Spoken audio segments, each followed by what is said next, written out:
Hey guys, we're back with Donnie and the cashier. And I'm currently a little petrified because, what the freak is that? And why is it so scary? And why can't it be hot? I'm scared. Mama, I'm scared. Okay? I'm as scared as he is. Look at him. He beat up against 4? You're crazy. You're crazy. No. Hi. Hi. He looks so fluffy though. I kind of want to pet him. Look at him. He's kind of cute, but he's freaking terrifyingly huge. Oh my gosh. Good evening, ma'am. A low rumbling bass, surprisingly calm and friendly. Can I pet you? Ma'am? I'm not sure I understood you correctly. You want to pet me? I had to put it because I want to. He awkwardly shifts from paw to paw. That's very unexpected, and of course flattering, ma'am. Don't get me wrong. But I'm kind of on duty. Chasing, tracking the supernatural. He looks around nervously. I can even make big scary monsters flustered. Alright, you can, but just a little. I still have important business. Aw, he's like a big puppy. How to Tame a Werewolf, Part 1. I reach out and pet him. The fur is warm, soft, and thick. I immediately feel a low vibration. The werewolf is quietly and silently purring. Hee hee hee. My evil plan. He's a good boy, a very, very big but good boy, and he deserves praise. I'm the princess of Mononoke of this gas station. Although David doesn't seem thrilled, I put my hand back. Look at David, he's pissed. Thank you, ma'am. It's been a while since I've been. Anyways, thank you. So, getting back to the purpose of my visit. Apologies for the sudden intrusion, Edward. You can call me Eddie. We're chasing down a certain pest. You haven't seen a vampire around here by chance, have you? You know, young, a bit scruffy, wearing a leather jacket. Look at how scared he is. You see, here's the story. One of our packs nearby took out a vampire sire and his offspring a few hours ago. It was a tough battle. We suffered losses. We tried to track them down and found one of them. Well, more likely a pile of ash where he once lay. It seems one bloodsucker offed the other while he was weakened. The other family values are quite lacking. It seems patricide has occurred. David didn't tell me anything about that. Yeah, look at his guilty face over there.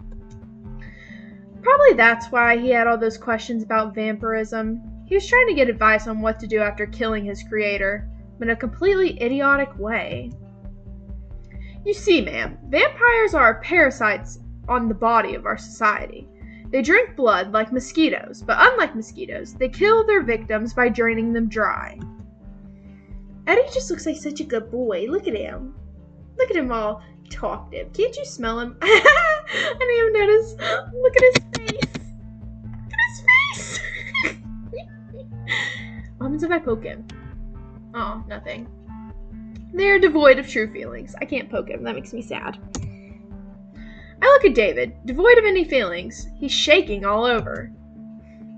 So, I would be extremely grateful for any help.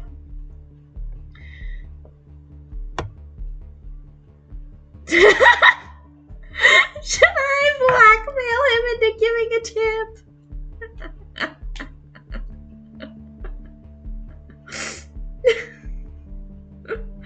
Grab David and hand him over to the werewolf. Let the werewolf leave a tip. Nah, we're gonna blackmail David. Actually, I'm gonna save.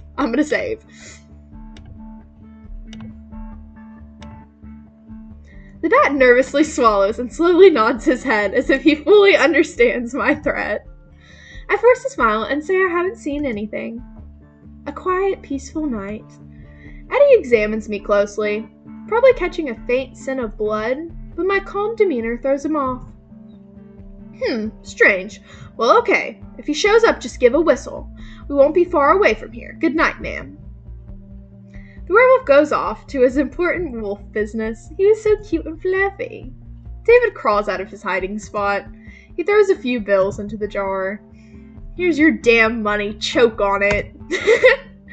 Without saying goodbye, he leaves. I can't tell if he's mad because the mortal swindled him like a sucker, or because I saw him in a moment of weakness.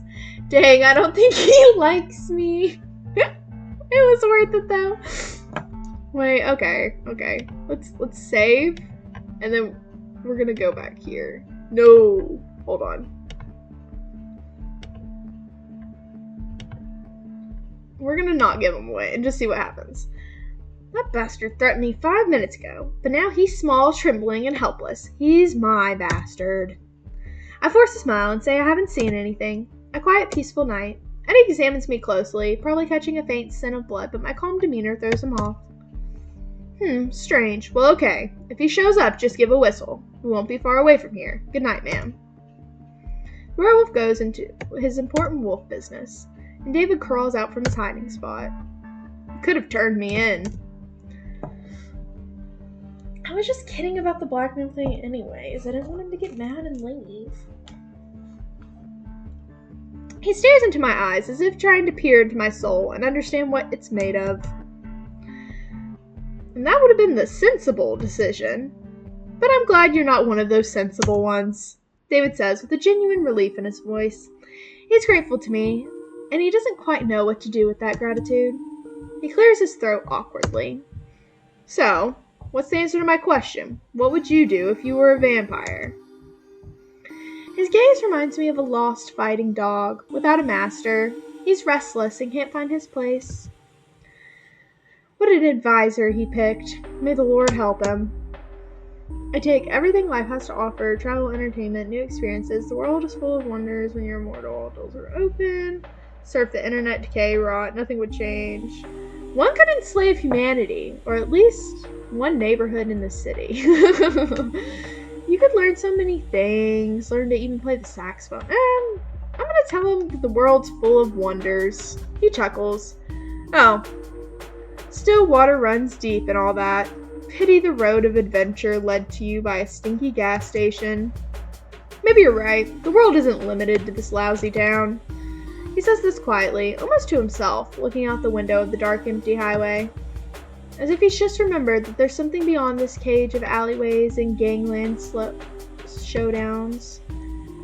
Here for future adventures. David's about to turn around and leave when he suddenly stops. He pulls out a crumpled piece of paper from his pocket, scribbles a number on it, and leaves it on the table next to my hand. But just as I reach for it, his hand covers mine, pressing it into the table. See, okay, it was just a jokey joke before, but he took it too serious, so we're gonna play this route instead. His skin feels cold, rough, and barely visible scars and blisters. This grave-like chill sharply contrasts from the warmth of my own hand. I feel a slight tingling, like static electricity. Call me if you need a ride from work. I've got a couple of ideas on what we could do before dawn. Ooh, he want me bad. See ya. Girl, what are your plans? What are your plans? I was just playing before. What are your plans? Like, I'm just saying, what are your plans? Hey, there you go. David says goodbye and leaves. The gas station sinks into absolute silence. Well, that was quite an interesting encounter. I really could have turned him in, but I didn't want to. Yeah. We're gonna hang the drawing on the wall.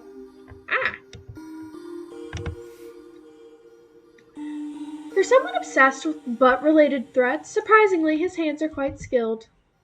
I also have a date invitation from a guy who wanted to make me his dinner half an hour ago. I don't even know what's worse, this or the offer to go home in a bone carriage. Though something tells me that if I accept, I might not return home at all. Yeah, that gesture was not taking us home, babe. I survived another visitor. It seems like I'm starting to get used to this job. Wiping off the sticky residue and hoping it was just spilled soda from the counter, I hear the crunch of gravel outside. Hooves? Oh gosh, who are we about to meet? Oh, hey, yo! Who are you? And why do you look dangerous? Dangerously handsome, but dangerous. Also, kind of demony. Yeah. Anyways, this is definitely not another vampire. The stranger leans against the counter, trying to look casual, but the way his tail twitches betrays his nervous tension. Oh, he's nervous! I love making men nervous. Hi. He clears his throat. Hi. Hello, babe. My name's Victor. Are your parents pirates by any chance? Frown at him, waiting for him to finally say what he's gonna buy. No, sir, my parents are not pirates. Are your parents farmers by any chance? You mean the rich pirates who pay ransom for me if you don't kidnap me? Please, sir, don't. We'll ask him if his parents are farmers. Oh, he blushed. I took his awkward attempt at flirting and made it my own. Now I'm the captain of this ship, since I truly am a descendant of pirates. Victor nervously taps his hoof on the floor. No. Here are my not pirates. Then where did they get such a sweet peach? Oh, I want to try a cheesy pickup line on him. Works! I love this scene. His face instantly lights up, so much so that his ears are smoking, it seems. Thank you. He's so cutie pie. Oh, goodness. He's thinking about something. Look at that face. He's plotting. You can't tell me this man ain't plotting. Look at him. Look at him right here. Him and his beautiful horns. He shuffles his foot. Miss, actually, I wanted to give you a compliment. I mean, to flirt. Victor makes vague gestures with his hand, as if trying to describe a complex mechanism that just exploded. It was supposed to go completely differently. You were supposed to blush and giggle, and you broke it all. So he believes that this was really supposed to work on real-life people. Poor thing. Poor baby. His face is burning. Victor takes another deep, frantic breath. I love him. I love when they get all flustered. It's so precious. I need him bad. His stomach is growling so horribly. I hope the guy's okay. Is it really that bad? I mean, is my flirting technique really that terrible? It was the worst day of my life to have ears this crazy. Well, it could have been better. Awkwardness is a great style. I like it. That's true. That might be the best compliment he's ever heard in his life. Probably the only one. How could you not compliment him? Look at how attractive he is. Like, don't play. You liked it? His voice mixes surprise, disbelief, and a glimmer of joy. A shy glimmer, but no, I like shimmer glitter. A shimmer glitter of joy. I'm glad you liked the awkwardness because I have plenty of it. You probably noticed. Right off the bat, is it written on my face? Actually, I initially chose this tactic to charm you, miss. Of course, everything went according to plan. He coughs shyly and mumbles something to himself, then shifts his gaze back to me. Actually, miss, I'm here to acquire... He doesn't get to finish. We have a visitor. Oh. Hi, Mantis. What's up? What's good? She stands next to the counter, clicking her mandibles impatiently. 2 packs of Barbsy, a pack of Screamin' Cheese, and a pack of Fairy Fingers, darling. By the way, your gas station attendant is really a sweetheart. Okay. It's frightening to imagine what the invisible colleague looks like. He hasn't even bothered to say hello. And hurry up. I need to rush. I've got a lot of work waiting for me today. I start to pack the order. At the same time, this incubus awkwardly tries to hit on the lady. And I thought we had something special. Cheating on me already. It'll always be the shy and quiet ones. It'll always be them. It's always them. Just when you let your guard down and think you got something real, they cheat on you. Every time. Apparently, the failed Casanova decided to try his luck on a new victim. Wow, you seem so busy and cool, ma'am. You must have a very wonderful job. She starts clicking her mandibles energetically, producing a buzzing sound that vaguely resembles laughter. Wonderful. Oh yes, wonderful. Wonderful for those who don't like to eat, sleep, or see their children grow. Oh, dang it, I changed her voice. I don't remember what it was.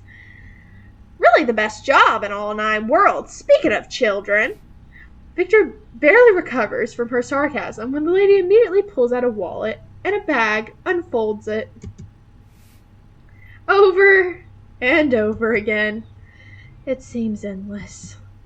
This is Goo-Goo. He has his father's mandibles.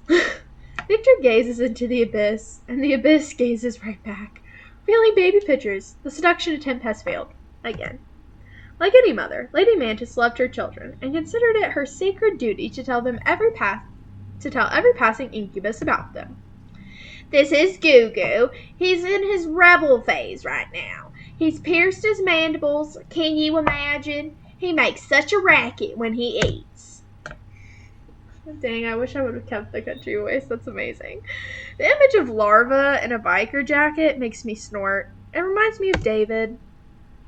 And this is JJ and Gaga. They're still larvae, but they're already so talented.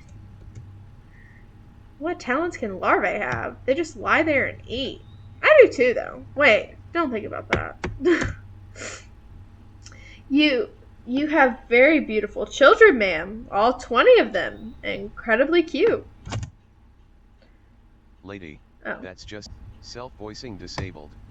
That's just the first wallet. I don't want to intervene. You get to pay for what you did. I only hand over the order when she starts talking about how sensitive her larvae's digestive tract is. By that point, Victor himself starts to look like a weary father of 49 tiny little pests. His conscience or indecision prevented him from fleeing into the night crying. Yeah, suffer for what you did. His suffering seems to stretch on endlessly until the lady finally left the store with her purchase, thanking the incubus for the pleasant conversation. Though to be honest, he couldn't even get a word. He might have squeaked something pitiful between her tales of diapers and poor history grades. Yeah. Victor turns to me with a tortured look. I will never talk to people. To monsters, to insect monsters, animals. Never, ever. No way. He mutters barely audibly to himself. Oh, demons these days. How quickly he gives up. And she didn't even get to pull out her third wallet. The lady left very little in tips. Probably all her money went to her children. I can't even be mad about that. You go support your children, dear. Victor suddenly remembers that he came here to buy something. However, my visitors rarely recall that. I need a book. Victor scans my stinking supernatural realm of discount rot and chocolate bars. It's a guide for, well, you know, succubi and incubi. I can't remember what it's called, but it's definitely heard something about it. Would you take a look? It's definitely not for me. It's for my less experienced friend, because I'm, employee of the month in my layer. Sure, Pookie. Sure. He didn't specify whether he was the worst or best employee of the month. I'm guessing worst. Well, life force harvesting for dummies or something like that. I hear him mumbling quietly to himself. Such a shame. I should have stayed home and rewatched Evangelion for the 10th time. I'm heading to the storage room. Just a few hours before, I was rushing around here looking for blood for a very hungry monster. Now all these vials, eyes, and tentacles seem less ominous. A gigantic dead moth lies on top of one of the boxes, or perhaps it's just very tired. Real. Rummaging through the book section, deep between the baboon metaphysics and limits of patience on your dead servants, I find the desired volume. We really do have freaking everything. We're like freaking Walmart or Sam's Club, honestly. I come back from the storage room, holding this forbidden, mind-bending treatise? I don't know. Title. Everything you ever wanted to know about demons, and everything you didn't want to know about them. Wow, this is definitely better than those PDF guides from various sites for, never mind, who? Clearly not for the whole family. Let's study it?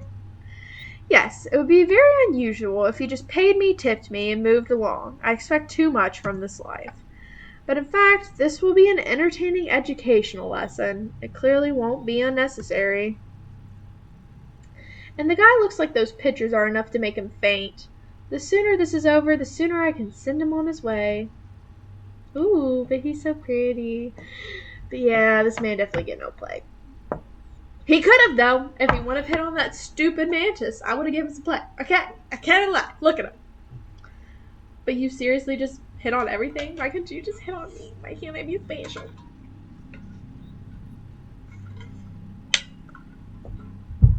We found a cozy spot next to the counter. I put my grimoire closer.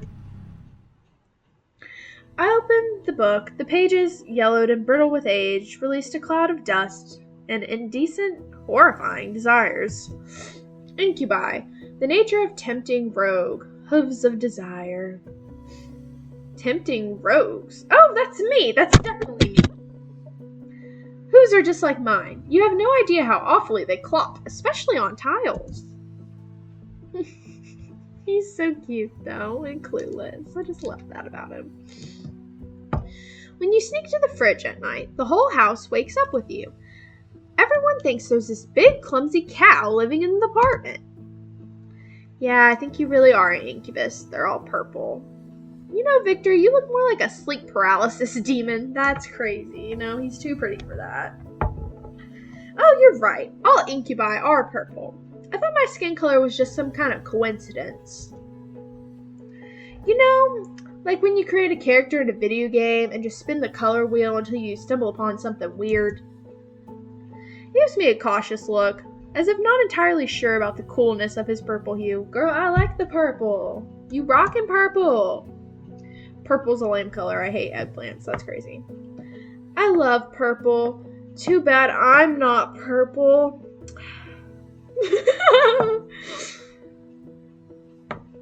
I need that. Too bad I'm not purple. Pick me. Choose me. Love me.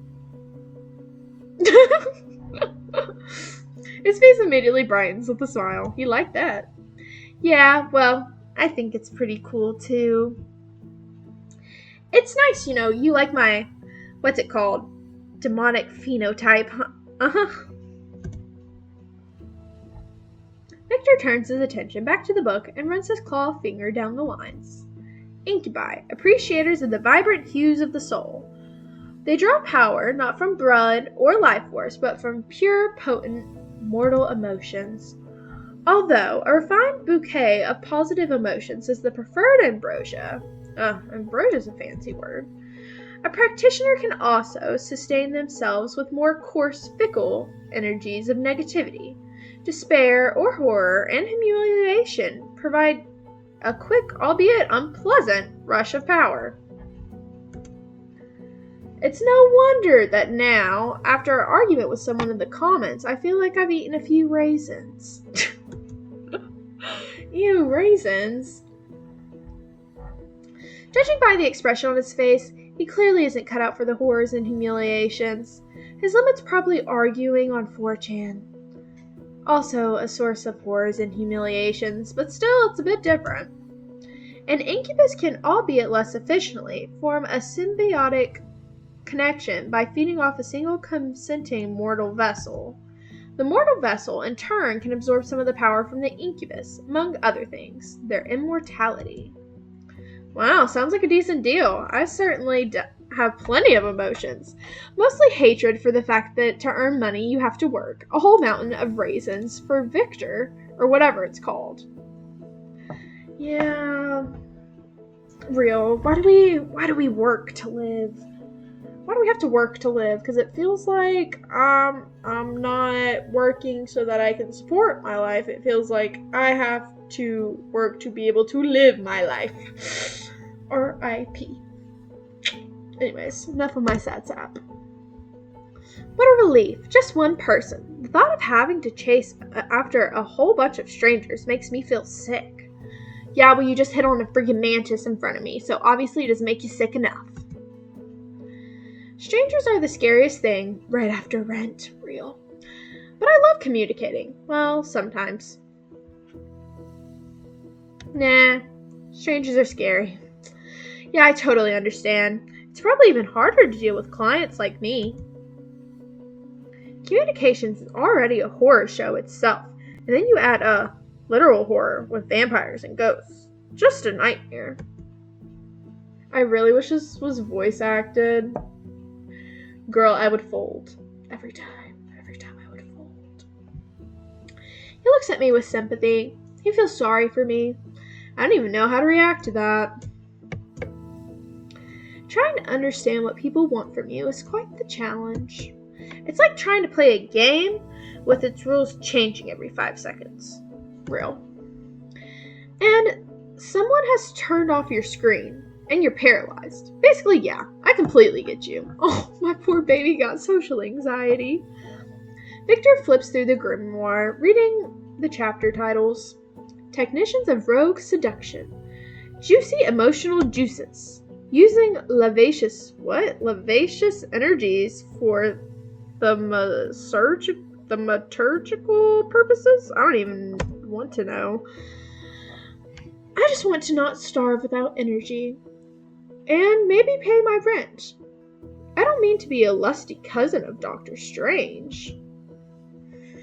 It's not the Dr. Strange. His finger finally jabs at a random chapter title somewhere in the middle. Love letters. It seems completely irrecoverably outdated, especially the part about carrion pigeon colors. Love letters. Who writes these love letters anymore? Everybody should. Write the person you love a letter, please. Thank you. Anyways.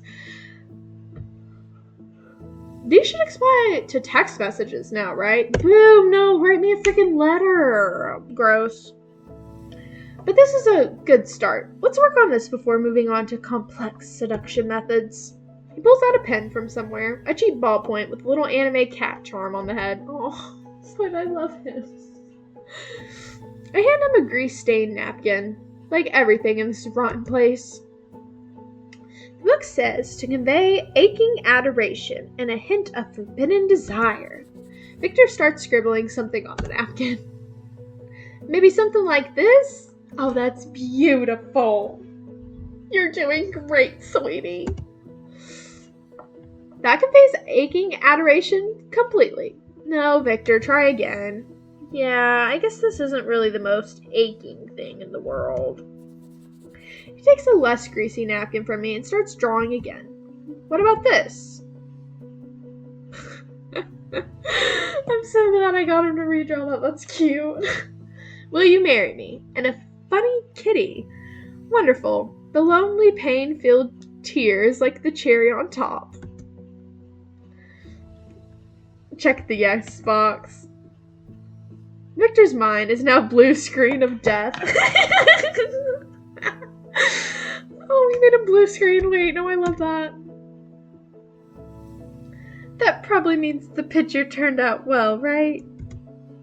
With a trembling hand, he takes the drawing for himself. If the client gets a heart attack, Bob will probably kill me. But it was worth it. Look at that face. Victor continues to flip through the book. Recognizing desires of the vessel. He scans the first few lines. It's about observing subtle hints, interpreting body language, and engaging in candid conversations to uncover the special nature of mortal carnal desires. Why do I feel like men of our generation need this book? Thank you. Somebody get them a book to tell them how to interact with women, okay? Thank you. Unless they interact with women the way this book does. Then they can stay the same. Because I like this one. Other than him flirting on the freaking mantis. Yes, I'm still mad. He glances at me. What does Vessel Leo want? This vessel wants money. This vessel wants stable mental health. Ooh, that's hard to choose from.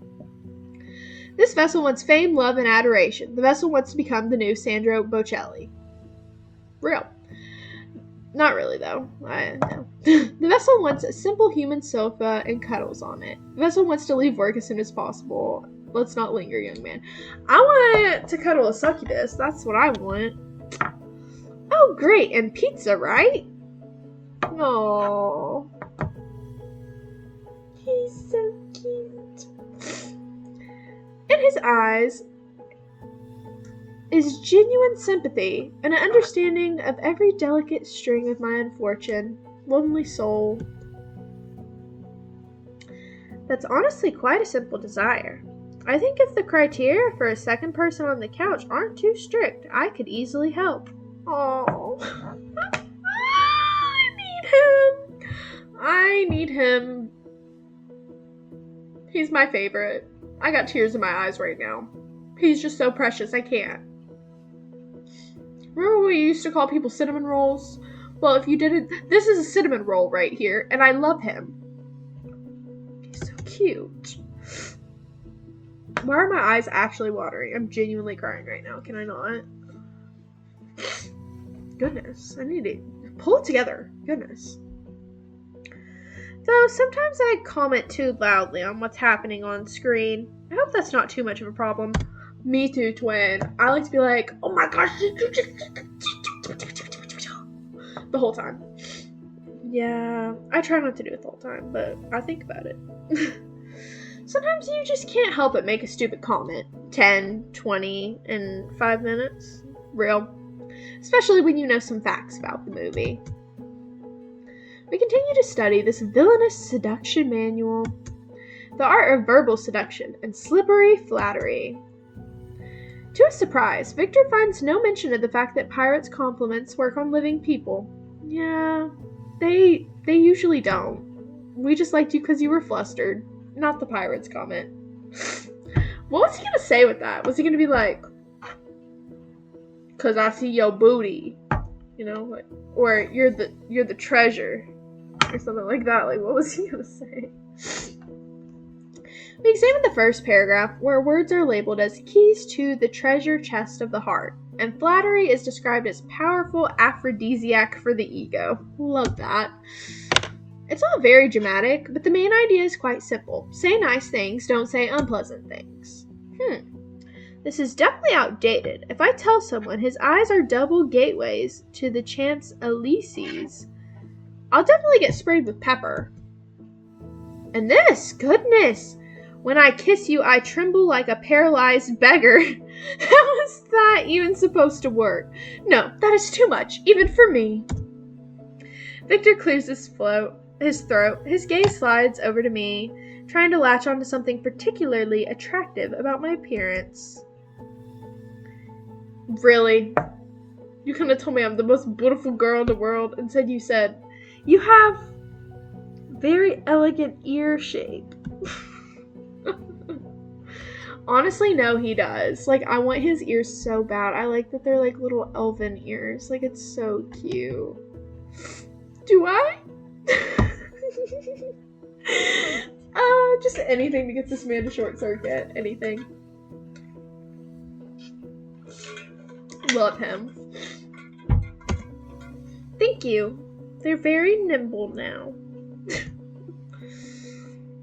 But there's no instruction for when someone compliments you back. Probably don't blush. That's something I didn't manage. No. Please blush. Please. Don't change that, Pookie. I need you just the way you are. He takes a deep breath, gathering his courage for another compliment. For a while, he tries to find some foothold to catch onto, but he can't seem to find the words. You could literally look at me and say, "You pretty," and I'd be like, "Thanks." Like, I would freak out. You are a very multifaceted person. You combine so much. I don't know how to exactly describe it. He lets out a quiet chuckle. But I like that you're so unpredictable. A lot of stress, of course, but it's incredibly fun. Now, my unpredictability is a source of stress for someone else. How wonderful. Are we going to make him do more? Gotta try harder. That was great, sweetie, though. I really do love that you're trying so hard. But no.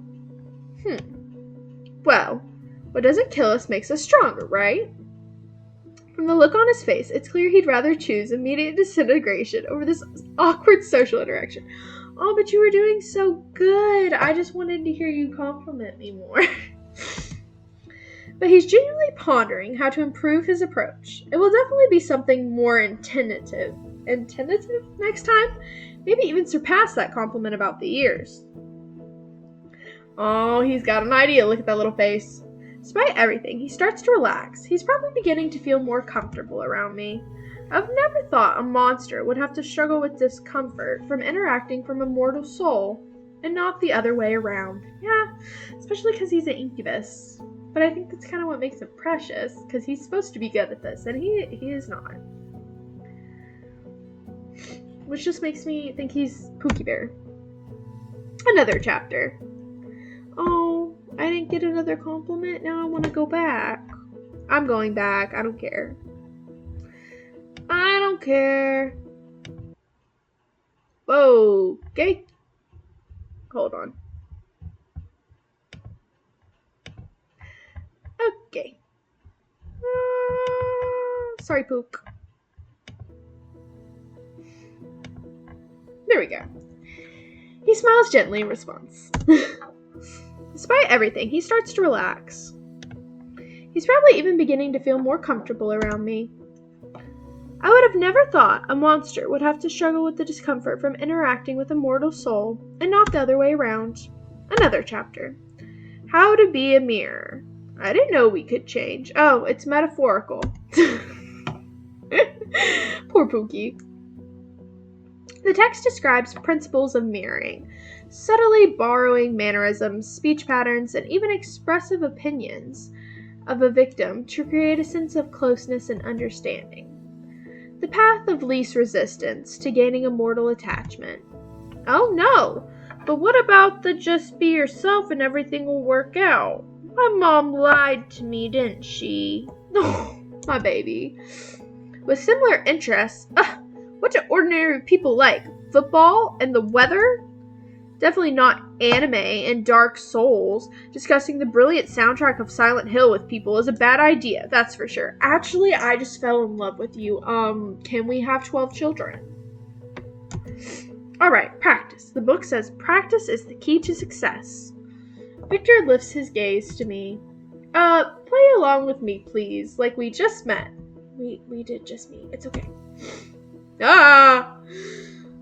Beautiful mortal soul. I have appeared to you in half dreams so many times, but I finally decided to find you in reality. I won't let you go so easily again. Even though the words aren't the most elegant, there's something supernatural about them. I still begin to feel a pull. A shiver runs down my spine. Yeah.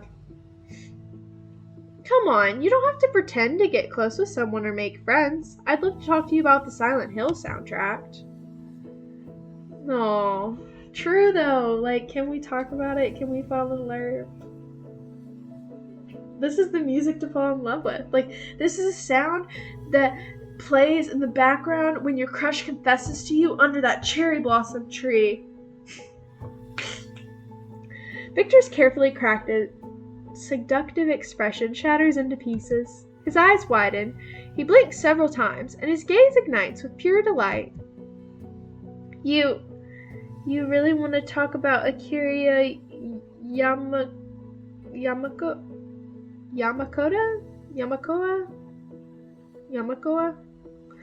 We'll say Yamakoa. Akira Yamakoa's industrial sound spaces, and how they created an all-encompassing sense of psychological horror that reflects the protagonist's inner turmoil. Because, I mean, the use of trip-trop element in Silent Hill 3, the soundtrack is criminally underrated. Criminally. Oh, yes, mortal, your interest in such esoteric melodies is quite intriguing. Boo. Boring. He chuckles softly. You're right, pretending is very exhausting. Yeah, pretending is boring. You're already perfect, Pookie. Just stay the way you are. You can never truly be close to someone if you're always pretending. Exactly. Though, I don't really need that, do I? I just need juicy, sweet emotions. Well, who am I kidding? I'm the most pathetic incubus in the world. I need more than just that. He's flipping through the book a bit longer before letting out a sigh. His stomach growls again. It seems he could have used an emotional snack. I think we're covered all the important stuff. I suppose it's time to wrap things up. He starts to rise from the floor. Wait, how did it happen that nobody explained anything to you? Even I had a briefing, a 2-minute one. I tell you, but promise you won't laugh. I promise. Hey, I promise. Relief washes over his face. I love my pathetic incubus. He needs his own sequel. Yes, wonderful. I accidentally sold my soul on the dark net. He holds a dramatic pause. Of course you freaking did. Go on. An idiot I was. I dropped out of college back then because of constant stress, moved into a tiny dump, and barely left my apartment. I was scraping by with some freelance work. I talked, sometimes I chatted with various anonymous folks from 4chan, people without names, gender, or age. And then I stumbled upon a stupid ad. What did I have to lose? Definitely not a demon 7566 in the chat offered me a chance to escape my loneliness. Later, after I turned into this creature, he told me he did it for laughs. Oh, my baby. He left no instructions, just wrote, "Get good," in the chat and deleted all contacts. Oh, my poor baby. Can I cradle him in my arms? I need to. I pet a werewolf today. I can cradle an incubus in my arms, guys. He was curious to see if I could handle it. His chance to escape loneliness turned out putting me in an incredibly deadly situation. He lifts his eyes to me. This memory is a fresh wound for him. Before I can even respond, he jumps up from the floor. But I've already wasted enough of your time. So he was just a little loser, IRL, before. And now he's just a loser that got really hot and is still awkward. Which I love. Alright. He claps his way to the counter. Well, to be honest, I didn't really understand much. Those chapters are strange. He lets out a quiet chuckle. But you know what? It was great. I haven't had this much fun in a while. I think I even ate properly. Finally, positive energy, I mean. Thanks for the lunch. I'm not sure if I needed to pay for that too, but I'll leave some money just in case. His tail twitches awkwardly. I haven't really interacted with people since college killed my will to live. Real. It felt strange not to feel like such an idiot around someone. Thank you very much. Oh, look at that tip jar! He tosses some money into the jar and then takes a deep breath and adds, maybe someday we could, hang out together? Not as a lesson, just play some silly games, like friends. Baby, you're my husband already.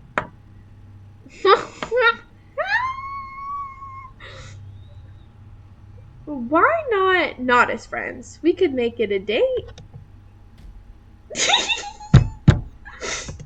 A date? His tail starts wagging wildly, knocking over 3 bags of chips and a can of soda, and a bottle of Gloomy D. I'm in. Of course, I'm ready. He struggles to rein in the flow of enthusiasm and takes a frantic breath. Aww. See you then. Goodbye. Bye, Leah. Good luck with your shift. It was nice to meet you.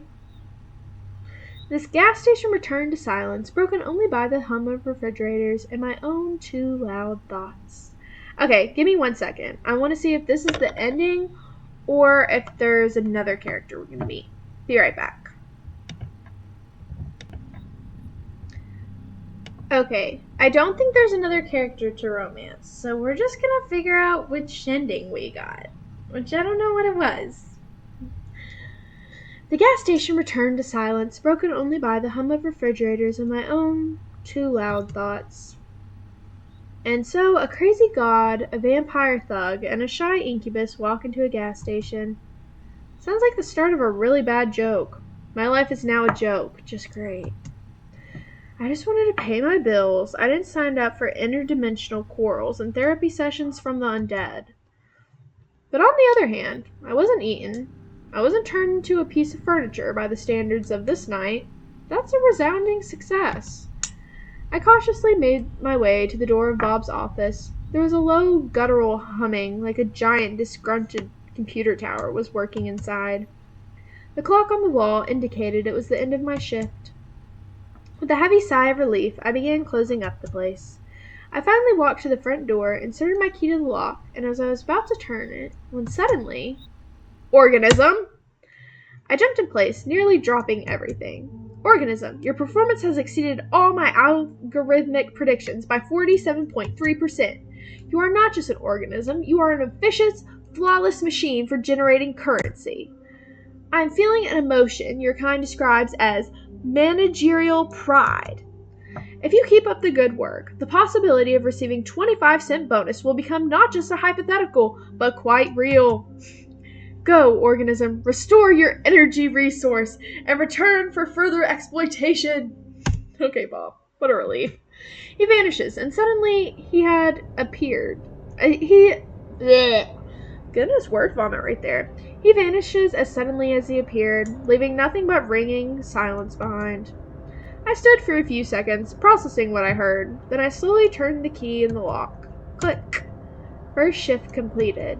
I survived. And now I can do anything, which means...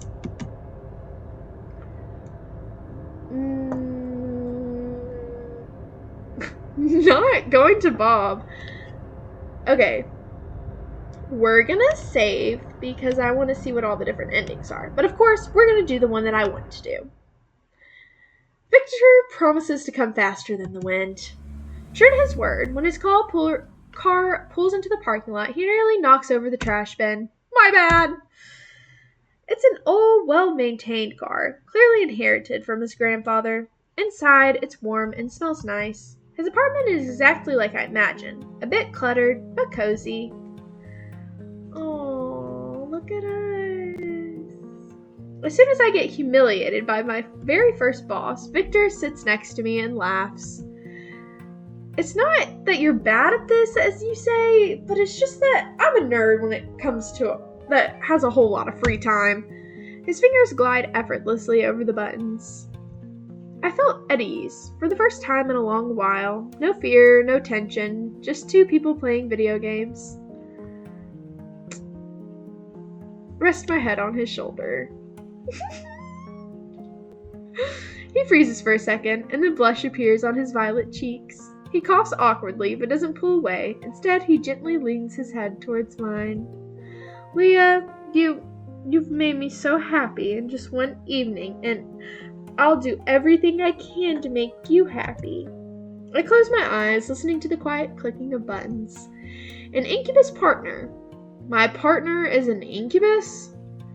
And he's better at souls, like games, than I am, for now. Something very interesting is definitely happening with my life. Okay, so that was the Victor ending. Now,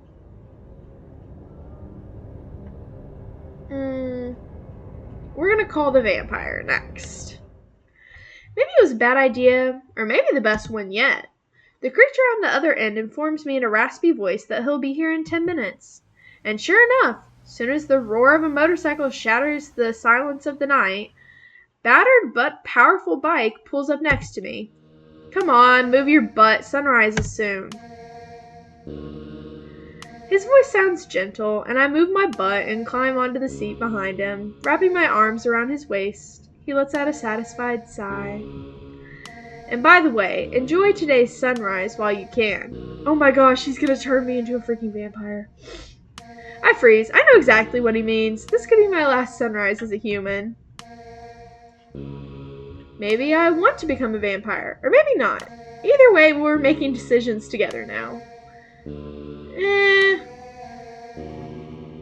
We're gonna save, because I don't know which one I want to pick. We're making decisions together now. He slightly turns his head. The surprise in his eyes is replaced by a brief glimmer of respect. He looks like a tamed wolf, like an equal. His hand covers mine, resting on his chest, and gently squeezes it. Okay, boss, whatever you say. Aww. Whatever awaits us, eternal wanderings, arguments over who cleans the blood off the dishes today, and the necessity of pretending to be our own descendants, we'll face it together. The motorcycle roars and heads out onto the highway. Okay, what happens if I just hug him tighter? I say nothing and just snuggle closer to him, burying my face in his leather jacket. Screw it, let him do what he wants. He'll give me an eternity without spaghetti, and unlike Bella Swan, I won't have to wait 4 whole movies for it. Whatever awaits us, we'll face it together. The motorcycle roars and heads out onto the highway. Okay. So, basically the same ending. Carriage for the Queen! The words escaped my lips before I could even think them through. I shouted into the void, expecting at best an echo. But the void answered. From around the corner, with the quiet clatter of hooves on asphalt, it appeared, a carriage crafted from bones polished to a shine, drawn by a pair of horses, woven from pure shadows. The carriage door swung open itself, inviting me inside. How mysterious. I stepped over the threshold, and the world spun into a kaleidoscope of mad colors and sentient frogs. When the whirlwind subsided, I felt myself falling, but instead of a hard landing, I found myself in someone's embrace. He's beautiful. I forget he is kind of a king, not just a jester. But he's so pretty. And look at us, we're in a princess dress. Like, we look so good. I knew you would come, my dear. Darren's voice was velvety and sly. I looked down and realized that my t-shirt and jeans had both been replaced with some elegant attire. How old-fashioned of him. The kingdom missed you so much. Every crooked spire of this castle longed for your silhouette. Every mad courtier whisper of your name, hoping you would return and bring even more chaos to our usual chaos. He looked into my eyes. His gaze was a mix of madness, adoration, and the promise of the most unpredictable eternity. Everything. I will give you everything. How about a pet? I can bring you the most beautiful griffin, or better yet, 2, so they won't be bored when I take you for rides around our lands. If the moon bores you, we'll have free. Or I could get a few garden gnomes, and I'm getting ahead of myself. Let it be a surprise. He pulls me closer by the waist. His lips almost touch the shell of my ears as he speaks the next words. You will never be sad again. From this moment, sadness for you is just a word in a foreign language, my dear, my queen. And all it took was one night shift at a gas station. Dang, where can I find this gas station? Okay. I have to. Return to the store to Bob. A romantic evening awaits you. I'm scared. I don't want to romance Bob. I'm scared. Oh no, Mr. Manager. We're not saying goodbye just yet. I head back to the gas station and push open the door to his office. I'm scared. Mama, help. I'm regretting this already. In the middle of the room, buried under a folder of invoices, stood a gigantic, ridiculous canopy bed, and on it, surrounded by rose petals, reclined Bob. Or rather, he wasn't just lying there. He was posing. One tentacle coyly supporting his spherical body where a human's chin would be. Others were elegantly draped over the silk sheets. His numerous eyes blinked slowly, focusing on me. Ah, organism, I wasn't expecting you so soon. His voice, as always, boomed in my head, but now it had a sultry undertones. But since you're here, one tentacle slowly, seductively beckoned me forward. Oh my gosh, I'm scared. I propose we spend the evening in romantic engagement. We'll study void bibouquet and closure schemes. I took a step into the office and slowly closed the door behind me. What happens if we just go home? No, I've had enough adventures for one day. The bus arrived surprisingly quickly. I climbed into the half-empty cabin and collapsed onto an empty seat by the window. Outside, the waking city rolled by. Ordinary people heading to ordinary jobs. None of them selling discount rod or fending off vampires. My pigsty retreat never felt so homey and cozy. The familiar creak of floorboards, the smell of dust and cheap coffee, all seemed heaven-sent. I didn't even bother with dinner, just shrugged off my clothes and fell into bed. Soft, familiar, free of tentacles and ectoplasm.